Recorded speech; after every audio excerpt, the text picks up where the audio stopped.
अस्सलाम वालेकुम दोस्तों, अच्छो स्टोर की जानिब से तमाम दोस्तों को मेरा सलाम। दोस्तों, एक खूबसूरत छोटा सा नावल लेके हाजिर हुआ हूँ, दहशतनाक जजीरा। जो लोग सस्पेंस और हॉरर से रिलेटेड कैटेगरी से रिलेटेड बुक्स पसंद करते हैं, नावल पसंद करते हैं, स्टोरीज पसंद करते हैं, उनके लिए ये तोहफा मैं लेके आया हूँ। अगाथा क्रिस्टी जो है वो इसकी ओरिजिनल राइटर हैं, जबकि याकूब यावर साहब ने इसका तर्जुमा किया। 10 करोड़ से ज़्यादा किताबें तादाद में बिकने वाला नावल, यानी कि ये बहुत फेमस और बेस्ट स्टोरी है।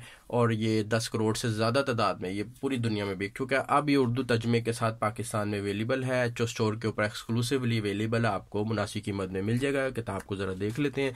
बाइंडिंग इसकी खूबसूरत और हार्ड है, ऊपर बड़ा खूबसूरत इमेज बना हुआ है। इसके अंदर तकरीबन 279 के लगभग साफ़ सुथरे खूबसूरत पेजेस, आंखों के लिए कंफर्टेबल है। इस किताब की प्राइस जो है वो दोस्तों 1000 रुपया है।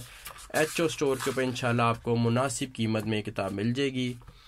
वीडियो की डिस्क्रिप्शन के अंदर मैं इसका लिंक ऐड कर दूंगा, जिससे आपको भी चाहिए हो एचओ स्टोर पे जाके ऑर्डर प्लेस कर दे, नहीं तो फिर व्हाट्सएप पर रब्ता करके भी ये बुक मंगवाई जा सकती है। एक दहशतनाक जजीरा इसका नाम है। खूबसूरत और हॉरर किताब है, इंशाल्लाह आप लोगों को बहुत पसंद आएगी। थैंक यू जी, अल्लाह हाफिज़।